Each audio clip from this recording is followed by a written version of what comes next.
2023 ఏదైతే ఎన్నికలు ఉన్నాయో అసెంబ్లీ ఎన్నికలలో హైదరాబాద్లో కాంగ్రెస్ పార్టీకి ఒక్క సీటు కూడా రాలేదు. సిటీలో హైదరాబాద్లో కాంగ్రెస్కి 0.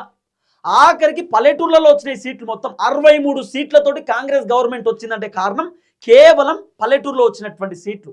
రేవంత్ అన్నకు అప్పుడే అర్థమైపోయింది, హైదరాబాద్లో మనం గెలిచే పరిస్థితి లేదు, హైదరాబాద్లో మనం డమాల్ అయిపోయినాం, హైదరాబాద్లో మనకి ఇబ్బందికరంగా ఉందని చెప్పి రేవంత్ అన్నకు అర్థమైపోయింది. ఆ తర్వాత రేవంత్ అన్న కొద్దిగా రూట్ మార్చిండు. ఏదో చేస్తాం, హైదరాబాద్లో ఉద్యోగాలు పట్టుకొస్తాం, ఐటీ కంపెనీలు పట్టుకొస్తాం, మొత్తం 5 లక్షల కోట్ల ఎంఓయూలు వస్తున్నాయి, మల్టీనేషనల్ కంపెనీలు రాబోతున్నాయి, ఫ్యూచర్ సిటీ పెట్టబోతున్నాం అని చెప్పి రేవంత్ అన్న రకరకాల డైలాగులు కొట్టిండు. ఎందుకు?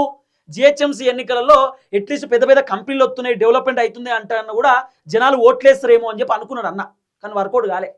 గదేం లేదు, ఇక హైదరాబాద్ డెవలప్మెంట్ ఏం లేదని చెప్పి జనాలకు కూడా అర్థమైంది. కాబట్టి రాబోతున్న జిహెచ్ఎంసీ ఎన్నికలలో 95 కంటే ఎక్కువ సీట్లు కాంగ్రెస్కి వచ్చే అవకాశం లేదు అనేది వినబడుతున్న చర్చ. ఇప్పటికిప్పుడు ఎలక్షన్ పెడితే 95 సీట్లు రావచ్చట. ఇక మిగతా దాదాపు 150 నుండి 160 సీట్లు మ్యాక్సిమం బీఆర్ఎస్ పార్టీ కొట్టుకోబోయేటటువంటి అవకాశం ఉండొచ్చు. బీఆర్ఎస్కి కాంగ్రెస్ కంటే ఎక్కువ సీట్లు వచ్చే సిచ్యువేషన్స్ కనబడుతున్నాయి. ఎందుకంటే ఏదో రేవంత్ అన్న 2 సీట్లు వచ్చుడుతోటే ఎమ్మెల్యే ఎన్నికలలో అన్నీ మాకే వస్తాయి అని చెప్పి అనుకుంటున్నాడు. కానీ అదంతా వర్కౌట్ అయ్యేటటువంటి సిచ్యువేషన్ లేదు. అదంతా కూడా ఆగమాగం పరిస్థితి కనబడుతున్నది. సో కాబట్టి కరెంట్ లేక మేము చాలా కష్టపడుతున్నాం, ఇబ్బంది పడుతున్నాం. కాబట్టి ఈ వీడియో ఇక్కడితో ఎండ్ చేస్తున్నా. ఎందుకంటే కరెంట్ లేక మాకు ఉన్న బాధ తిప్పల మామూలుది కాదు. ఇక మళ్ళీ మధ్యలో బంద్ చేసుడు ఎందుకని చెప్పి మా వాళ్ళకి సెల్లు లైట్లు ఇచ్చి ఆ లైట్లను పెట్టురని చెప్పి ఆ లైట్లతో వీడియో చేస్తూ ఉన్నా. మొత్తానికైతే జిహెచ్ఎంసీ ఎన్నికలలో కేసీఆర్కే ఫేవర్ కనబడతా ఉంది. మంచో చెడో కేటీఆర్ ఉన్నప్పుడే డెవలప్మెంట్ ఉంటుండే, మళ్ళీ కేటీఆరే ఉండాలి. రేవంత్ రెడ్డి వచ్చినాక అసలు రేవంత్ రెడ్డిని సీఎం లెక్క కూడా లేడట అన్న. సీఎం లెక్క మాట్లాడుతున్నాడు, మాటలు కూడా కరెక్ట్ లేవు, ఇష్టానుసారంగా వివరిస్తున్నాడు, దుబారా ఖర్చు పెడుతున్నాడు, జనాలకు వచ్చిందేం లేదనేది పబ్లిక్కి సంబంధించినటువంటి వర్షన్. చూద్దాం ఏం జరగబోతుందో.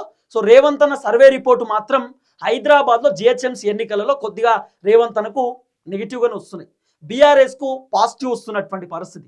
కారణం ఏంటంటే రేవంత్ అన్న పరిపాలన చక్కగా లేదు. ఇలా కల్వకుంట్ల కవితకు ఒక వీడియో చేసింది, కేరళ జనాలకి చెప్తున్నది, మా తెలంగాణలో ఉచిత ప్రయాణం తప్ప రేవంత్ రెడ్డి ఏం చేయలేదు, దయచేసి రేవంత్ రెడ్డికి మీరు ఓటు వేయకండి, ఆచితూచి ఓట్లు వేయండి, ఆలోచించి ఓటేయమని చెప్పి రేవంత్ రెడ్డి చెప్పినటువంటి మాటలు వినకండి అని చెప్పి కేరళ ప్రజలకు కవితక్క చెప్తున్నటువంటి మాట. కవితక్క కాదు, మేము కూడా అదే చెప్తున్నాం. కేరళలో ఉన్న జనాలకు దండం పెడుతున్నాం. మా రేవంత్ అన్న అన్ని డైలాగులు కొడుతున్నాడు కేరళలో, అవన్నీ నమ్మకుర్రి, ఇక్కడ అయినాయి కానీ కాలే. ఇంకా నిన్న మా బచ్చనేమో 99% అన్నీ చేసేసినాం అన్నాడు. మా రేవంత్ అన్నేమో పిల్లవాడితోనే పిల్లలు పుడతారా, టైం పడుతుందని చెప్పి మా రేవంత్ అన్న చెప్తున్నటువంటి మాట.